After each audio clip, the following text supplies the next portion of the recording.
Indian women wanting to connect to other Indian women in and around Switzerland. We have this beautiful platform called Indian Women in Zurich that you could always reach out to whenever you're visiting Switzerland or are wanting to move to Switzerland. Mindful pause is an important step that helps one check in with their feelings, emotions, principles, etc. Have you ever thought of practicing a slight mindful pause and knowing how powerful it could be? Hello and welcome to Rabbi Rashi Foundation. Swasti Handa is a mindful instructor and transformation coach in the domain of mindfulness based stress reduction. आपका बहुत-बहुत स्वागत है. Thank you. Thank you for inviting me here. Okay, to begin with, Swasti ji, please share us with brand Swasti Handa about you and what has inspired your journey as a mindful coach. So brand Swasti Handa. I think Swasti Handa really stands for self-discovery, deep, personal, authentic connection and engagement with people I serve, and sustainable, long-lasting outcomes. Yeah, so that's what I believe in, that each one of us has a spark within, which when ignited, changes the course of our lives, or at the very least, has the capacity to allow us to discover a purpose. And what inspired my journey? So I was a corporate professional for about 15, 16 years before I quit working in 2011. And actually I took a sabbatical for 3 months that would allow me to recover from something that I was physically suffering from. And little did I know at that point in time that I was never to return back to work. That 3-month break put me on a path that I am living till date. It was a path of self-discovery, self-exploration. And I think I kind of unlearned everything that I had learned for 40 years of my lives to become who I am today. And this is so beautiful how she's explaining and telling us about her. This is wonderful. Swasti ji, what in your opinion is the strongest way to grow one's mindset? Also, what exactly is mindful pause? So tell us about mindful pause with Swasti. Honestly, Rashi, I don't resonate with this word mindset. For me, that seems really restrictive. The word set really seems restrictive. I'm a hardcore believer of always keeping on evolving, always learning new, always being the person that we need to be at any given point in time. So from that space, having a particular mindset today might not be of any use tomorrow when situations and conditions around me change. So for me, it's more like not having a mindset, rather a way of life that you're able to adapt to any situation and circumstance and perform at your best capacities. So that's for me a mindset, if at all that's a mindset. So we keep on hearing a lot about positivity these days.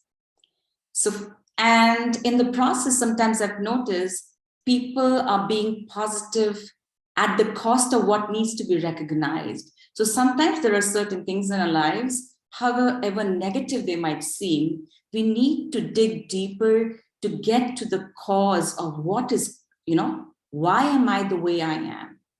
And that can only be done if we are able to step back, stop. And what do you stop from? Or what do you stop at? You just, in a way, move from the doing to the being mode. And that's positivity, or that's the pause that I talk about in mindful pause. It actually, mindful pause with Swasti started sometime last year, early last year, with monthly Sunday sessions that we held, where I invited people to just take a pause from life, or a pause from the life that they knew that they had to live or they wanted to live, and just step back to be with themselves, to explore themselves, to know themselves a little bit more better. So that's mindful pause with Swasti. And you don't know that this is so beautiful how you're saying, because pausing and thinking and rethinking, I think this is excellent. Okay, Swasti ji, what are the few mindset building skills or workshops you are actually undertaking and helping and guiding people on? So for me, my work really revolves around one-on-one coaching, also small group coachings, and the majority of my work is with the organizations. For the corporate client, the workshops are really customized to what they require. And it's generally around stress reduction for their employees, conflict resolution, better team building. But for one-on-one clients, I think I have 8-week courses, and my signature course is Mindfulness Based Stress Reduction. It's an 8-week course that anybody can take online. And of course, now everything has shifted online. So people have the capacity to take this online. It's a standard course that was originated and developed by John Kabat-Zinn. He's supposed to be the founder of mindfulness in the West. You know, he brought about this whole revolution around mindfulness. And also short-term mindfulness courses, but also one-on-one coaching for individuals who are really willing to explore and dig deeper and are committed to becoming the best version of themselves and always learning. That's totally wonderful. Swasti ji, over the years, you've been speaking to people, guiding and coaching them. What do you think are the biggest hampers that is actually stopping people from even taking a pause? More than the traits, I think it is the capacity of a mind. You know, it's an inherent capacity of a mind to wander. You know, the wandering nature of the mind is what allows us or stops us to not be in the present moment or to be even mindful. You know, how many times have you noticed that you started from your home and reached your workspace without recognizing that you're already there? You have just no memory of when you started, when did you turn on the ignition. So most often we operate on an autopilot. So that is the biggest hindrance to being mindful. Rather, if you ask me, you know,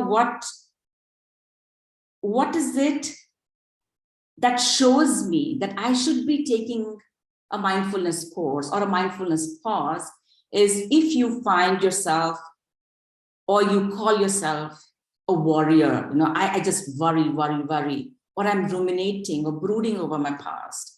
I can't sleep really well.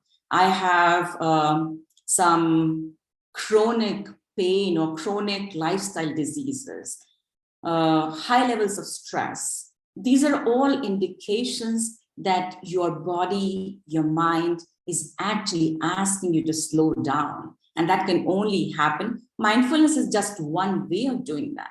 And honestly, mindfulness is not something that you learn from me or somebody outside. No, we don't need to go outside to learn mindfulness. We all have this inherent capacity to pay attention. But the problem is our wandering focus, our inability to bring a mind to one thing that we would want to bring on, or to focus on something that we are presently working on, is an issue. And so developing this mindfulness is almost like a muscle. You know, when you go out for training, you just don't practice, muscle building, or you just don't practice 2 or 3 exercises and come back and say, hey, I built up my body. You take time to build your body. And so is with mindfulness. If you wanting to focus, you're wanting to bring in some aspect of peace, some aspect of health and well-being in your lives, we got to learn to pay attention to what's important. And what's important is what is at hand at this moment in time. So then totally dedicated to the task at hand. Okay, this is totally wonderful and quite relatable also. Okay, Swasti ji, what do you think is the success mantra? I mean, you left your job, took a sabbatical, got into this, which was very new at that time, and today you're successful. So what has kept you going? Let's hear that. I think for me, it is living life inside out.